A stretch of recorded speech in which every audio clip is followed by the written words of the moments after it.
Sometimes these rival narratives are so pervasive, they make their way into the mainstream. We're going to break down one of them right here on this episode of Locked On Wolverines. You are Locked On Wolverines, your daily podcast on the Michigan Wolverines, part of the Locked On Podcast Network, your team every day. Happy Tuesday. We are back in doing it. Locked On Wolverines podcast, part of the Locked On Podcast Network, now the #1 sports podcast network. I'm your man on the ground, Isaiah Hull, publisher of Wolverines Wire through USA Today Sports Media Group. First, we'll talk about Barstool Sports' weird attempt to glom onto the Walmart Wolverine narrative and why the whole thing is patently absurd. Then there's a bit of a narrative shift as well on the basketball side, as Michigan being a little too hyped up. If you're into that type of superstitious thing, finally, I got the impression that John Henry Daley has a bit of an Aidan Hutchinson in him. I'm going to share why I believe that. I think if that's true, that says a lot of really good things. So let's start off with Barstool Sports, which it's, I know a lot of people were tagging Dave Portnoy and being like, how can you let your network do this? And it's like, he's letting them have the freedom, right? He's not a dictator.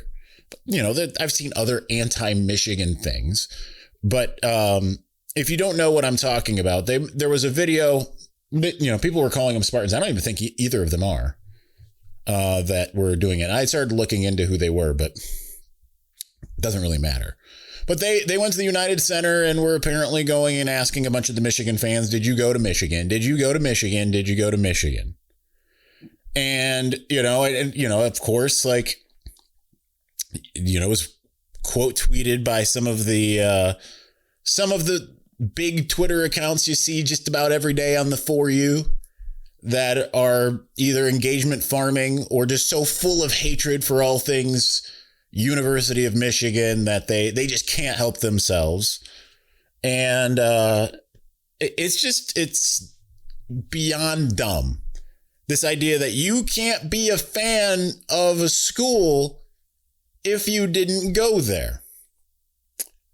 And now I'm gonna break this down in a couple different spots. Number one, if you're a Michigan fan and you didn't go there, I say this as a University of Michigan alum from the Ann Arbor campus and everything. You are more than welcome to be a fan of the University of Michigan. I welcome you to that. I'm not a gatekeeper, so it's not like I'm like your barrier to it. I'm just saying you're more than welcome to it. Heck, before I got my job in the media, my own level of fandom was enhanced only by my friends who did not go to Michigan, who were Michigan fans. Some of those, whether it's my best friend Doug or it's Steve Dace, they know a heck of a lot more about the history and some of the older traditions and things about Michigan football than I could ever know. And I've been pretty burrowed into all things University of Michigan football since I was in college. Second go round. From the not in the 99 to 2000 era, but more so the 2004 to 2008 era. So that's number one, right? Like there's no monopoly on fandom. As a matter of fact, I went, and I haven't seen him in 13, 14 years, but one of my favorite former classmates, and I actually don't think this is reciprocated. It's an unrequited friendship, but Joel Anderson, who I went to Michigan with, lives out in LA. He's a comedian. I think he's hilarious. I think he's amazing. He, despite being a Michigan student, was an outspoken MSU student, or an MSU fan rather. As a matter of fact, I know quite a few people that are Michigan State fans that didn't go to Michigan State. How could that be, you ask? Well, because that's not how fandom works. You don't have to be a part of the organization. Now, I make it myself cough here because it's just absurd. I've seen a lot of people say this. I've said it before. You could be a Detroit Tigers fan without having played for the Tigers, or you can be, Anthony Bellino put it the best today. He's like, you can be a Tigers fan or a Red Wings fan without having worked for Little Caesars, or a Lions fan without having worked for Ford. Like, it's absurd. But here's the thing on top of it all. College football in particular, I understand that the numbers of the NFL make it look like it's more popular, but there are NFL teams, when there's only 32 of them, that can't sell out games with smaller stadiums than what you see in a lot of college campuses. Whether it's the University of Michigan or Ohio State or USC doesn't sell out anything, but USC, or even like a Michigan State. You cannot fill that stadium with alums only. You just can't. It's just an absurd coping mechanism by Spartan fans in particular, because Ohio State fans don't really do this because, obviously you look south of Toledo at least, and, it's like everyone's an Ohio State fan. A lot of them didn't go to Ohio State, of course. They don't care about this. And Michigan seems to be the only school that gets this type of scrutiny for whatever reason. And I know your Spartan fans will sit there and be like, well, they're sitting there putting out like the academic stuff and blah, blah, blah.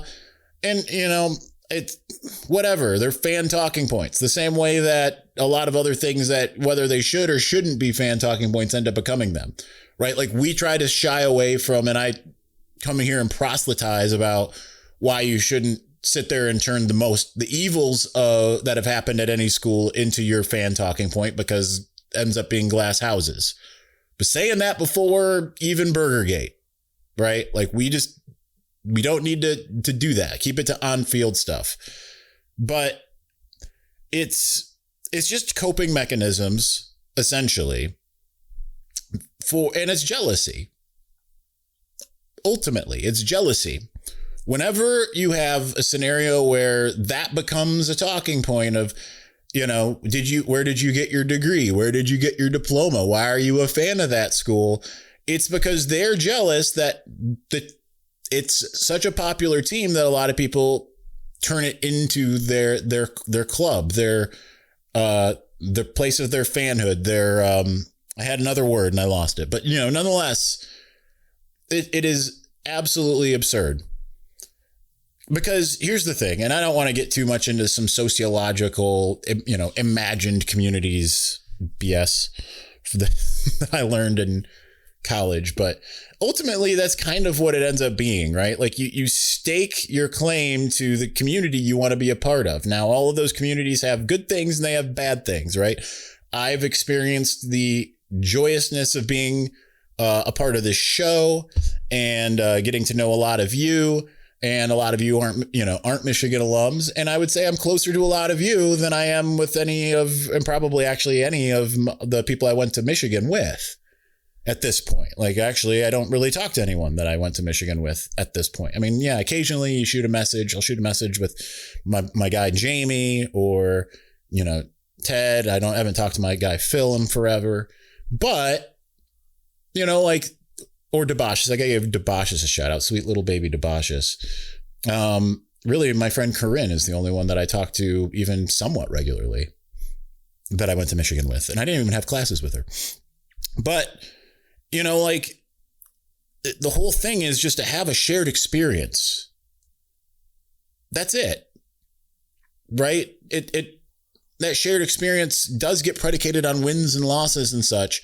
But that's the whole point, is to have everyone essentially rooting for the same thing, having the same goal, the same direction. There's going to be divisiveness even within that, right? Like I've experienced that too.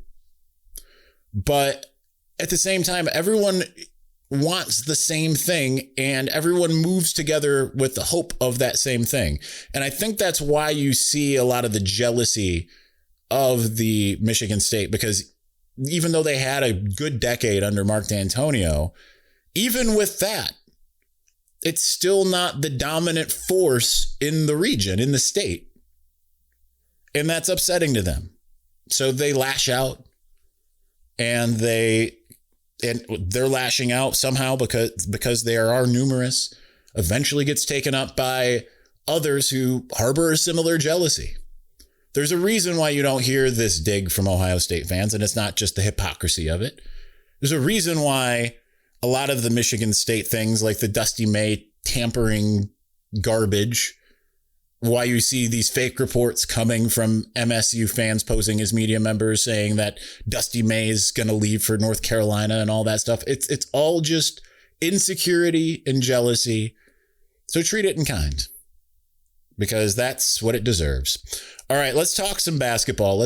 I've noticed there's been a massive mood shift in the not from the fan base, but from some people in the media. Is that alarming? I don't know. Let's talk about it. We'll do that here in just a moment. But before we do, what if sports were traded like markets? Now you can put your sports IQ to work in real time with Robinhood prediction markets. It's not you against the house. It's you participating in a live market. You can buy or sell your positions live all game long. Use your sports knowledge in the moments that matter. Robinhood prediction markets changes the game. It's people moving the action, so when momentum shifts, you can move with it. I always knew the game, but never had a dynamic way to apply that knowledge. Now I can actually take part live in a market powered by people. You're no longer just a spectator, play-by-play, you decide. Trade every play with Robinhood, now available across the U.S. Download the Robinhood app now to begin. Futures and cleared swaps trading involves significant risk and is not appropriate for everyone. Event contracts are offered by Robinhood Derivatives, LLC, a registered futures commission merchant and swap firm. All right, we're going to continue on here momentarily, but before we do, workplace chaos, deadline stacking up, inbox overflowing, and the one position you have to fill still sitting open. When the pressure's on and you need the right hire, this is a job for Sponsored Jobs. Indeed, Sponsored Jobs helps you reach the people who actually fit what you're looking for. Skills, experience, location. So you're not just hoping the right candidate stumbles across your post.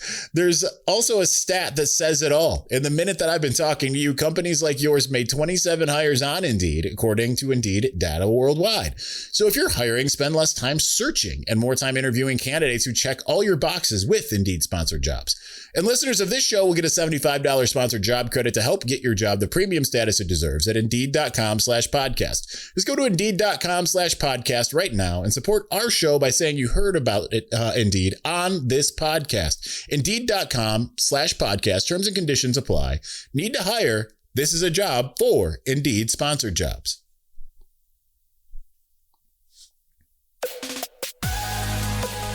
Get your first month of the Everydayer Club for free when you use code MARCH. You'll unlock ad-free episodes and entry into our private listener group chat where I'm hanging out daily. Check the link in the show notes or go to lockedonwolverines.supercast.com to claim your free month. And I shared a whole bunch of stuff extra yesterday after we talked about the Chris Partridge, Joey Velasquez thing. So you're going to want to get in there.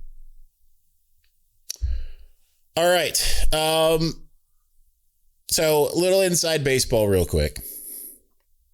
If you didn't know this is how this works. Not every company is different. But like I have for Wolverines Wire, I have a certain amount of stories that I have to write every given month.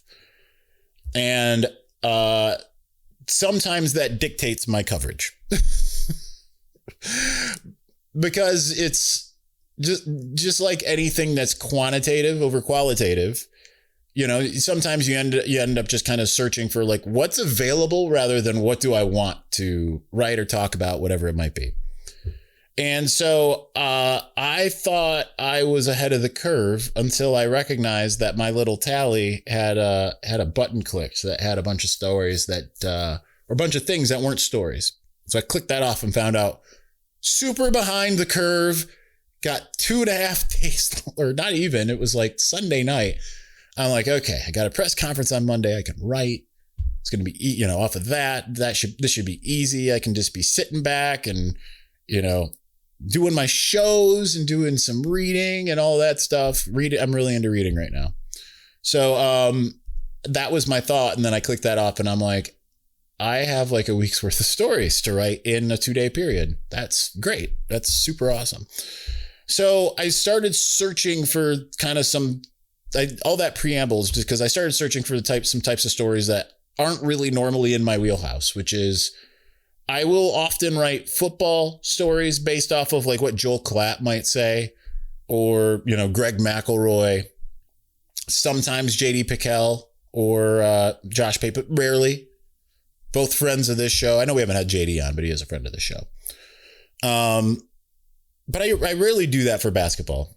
I kind of figured there's probably a lot out there, given that Michigan's in the Final Four. And so, like, let's just see. And obviously, I found a treasure trove. The idea started with one of the last articles I started writing, which was Stephen A. Smith. And everyone's coming at him right now because he said, like, he had, like, I apologize to Michigan. I watched the Duke game and I thought that they weren't what they are and whatever. And people got all mad. I don't understand the point of that. And especially when he's, like, coming out and saying, like, I think you can win the whole thing. I didn't recognize that before, but now I do. But like outside of that, there was just a lot more optimism than I've seen. Right. And I understand, like, we've dealt with optimism for quite some time here for this season, really since Las Vegas and in November and all of that. You know, at that point, everyone, myself included, was like, yeah, this might be a national championship team. Don't see how you beat this one. But at the same time, it almost feels overwhelming in the sense of, like, I think we're all accustomed to, as they call it on MGO blog, the black pit of negative expectations. BPON. So with that, suddenly it starts to kind of feel like, is this not a self-fulfilling prophecy, but the opposite? Because we've seen that happen. And maybe that's just how my mind works. Because I remember being at the college football playoff in a rainy Phoenix, Arizona. Actually, we were in Scottsdale, or technically Scottsdale. I don't remember where we were. Didn't matter. Behind Camelback Mountain. And being even us in the media, like I will say, for all of the negativity that the media in Michigan gets, I do not ever really get the impression that outside of a handful of people that most of the Michigan media is openly rooting for Michigan, honestly. I do sense that actually, though, from the rival fan base's media. This is where I'll let the Rican Raider put his internal spin on it in his own head. That's for the Everydayer Club. That's a very niche reference. For a very niche, like, again, just be in the part of the Everydayer Club, and you'll get what I'm talking about there. We have a Zuri that wants to join the show, apparently. I think it's raining, and that's scary for a little puppy. Come on. So, but I remember being in Arizona, and, you know, not only were the fans certainly feeling like, yeah, Michigan's going to beat TCU, and it's going to be just an absolute romp. I mean, the media was certainly feeling that way. I could tell by the line of questioning from most, and I could tell that I was among them when I was doing a one-on-one with then TCU offensive coordinator Garrett Riley, because I still can still picture, like, the look in his eyes. He looked at me, he's like, "You little punk, who do you think you are?" Because I kind of came out with this Faison love in It's Always Sunny in Philadelphia, with, if you know that show, where they were trying out to be a part, the gang tries out to be a part of the Eagles. And, they're asking, like, when do we get to go to the link? And Faison Love's like, "You think you're going to be on the field that champions play on?" Like, that was my mentality. So I kind of am having some deja vu of that a little bit. Now, that's not to say that there aren't some actually really good salient points from so many of the analysts who have suddenly taken a more than fledgling interest into Michigan. Like, I thought Jay Bilas he appeared on Rich Eisen, and I thought he had a really good analysis of what needs to happen. Like he mentioned, he's like, I think Arizona's backcourt is better and Michigan's front court's better. And he said, but I think it's going to come down to free throws, because Arizona is third. Well, you didn't say this, but I'm adding third in the country in free throw attempts. They shoot a little bit worse than Michigan overall percentage wise, but they get a heck of a lot more per game. Michigan, you see these games where sometimes you're like, oh, cool. They had 25 free throws and they made 22. And then you have others where like they had 25 free throws and they made 13, you know? So like, there's that. I mean, heck, even Mick Cronin, the UCLA head coach, who has actually faced all four teams, said he was picking Michigan to win. So, okay. But it might just be me. And I don't have like a epiphany here, knocking my hat off. I don't have like this moment where it's like, oh yeah. Okay. Well, this is it. I'm just sharing my thoughts. It's almost alarming seeing how much people are looking at Michigan again and being like, how do you stop that? Colin Coward, Jay Bilas, Stephen A. Smith. There's more than that. I just can't remember off the top of my head. It's kind of nuts. So, all right, let's talk about John Henry Daley. He said something at Monday's press conference that sounded like it was coming out of Aidan Hutchinson's mouth. And if this ends up proving to be true, then, you know, Lord help any of the opposing offensive linemen that Michigan face. So we'll get to that here in just a moment. But before we do, welcome to the 5-hour energy flavor draft with 18 different flavors to choose from, including new options like confetti craze, fruity rainbow, or cotton candy. There's something for everyone. 5-hour energy shots give you a boost with zero sugar. We're choosing between two, including blue raspberry with its sweet and tangy flavor with a taste that nature couldn't make but should have, and fruity rainbow with its sweet layered fruit notes in every sip. I'm picking blue raspberry as my number one overall pick, but fruity rainbow could end up being that pick. But don't look now. Confetti craze is right there. Absolutely worthy of a number one. Could be a sleeper pick. So find your new favorite flavor of 5-hour energy shots, available online at 5hourenergy.com or Amazon.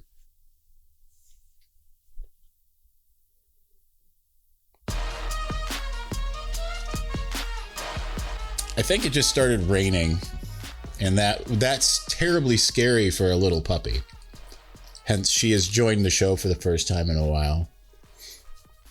Just very needy little puppy. Yeah, I see you.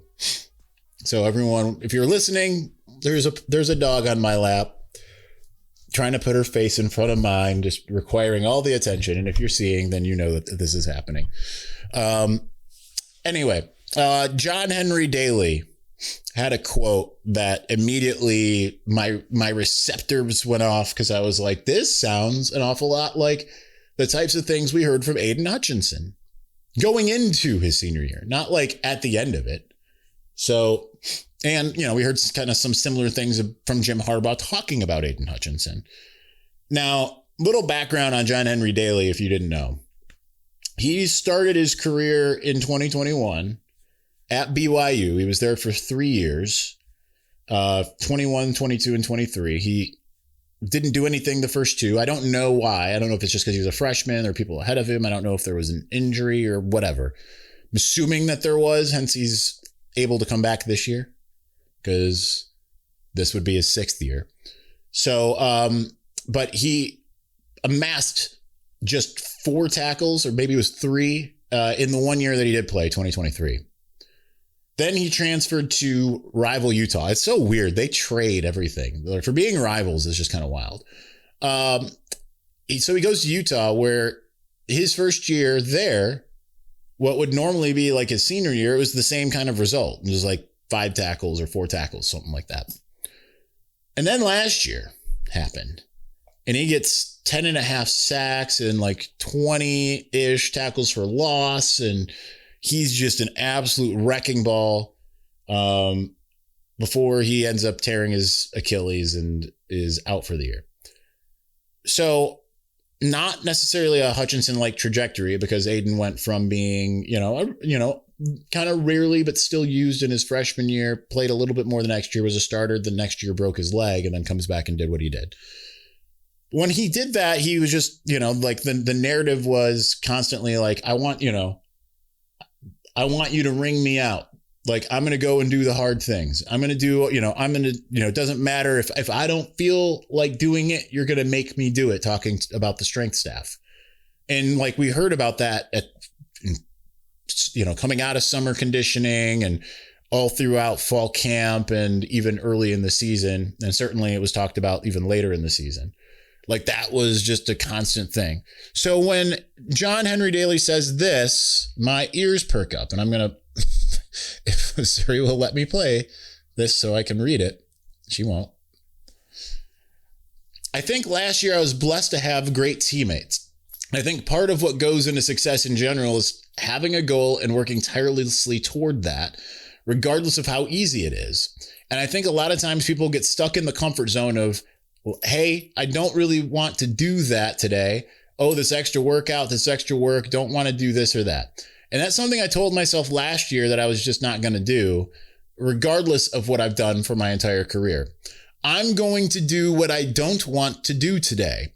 That way, tomorrow, I'm able to accomplish what I want. And that's something that obviously I had a great year last year, but I feel like that's really the floor, not the ceiling. And I plan on doing a lot better things going forward. I mean, if you would have read that to me and told me that that was an Aidan quote from 2021, I mean, I'd be like, yeah, that tracks. That absolutely tracks. So I think hearing him say that now and knowing what he did last year, he does not seem like he's shying away whatsoever from the idea of playing in the Big Ten. And I don't think the Big Ten, I think the Big Ten is the best conference in football. I don't think it has the same makeup as it did once upon a time either, where it was like every offensive line is going to destroy, pretty much anyone. I think the SEC a little bit more is probably the one where I would kind of look at it that way compared to the Big Ten. I think the Big Ten's more well-rounded in general. I think the SEC, it doesn't have a monopoly on it, but I think generally, I think their offensive lines at this stage are just ahead of this conference. That's just my own thoughts.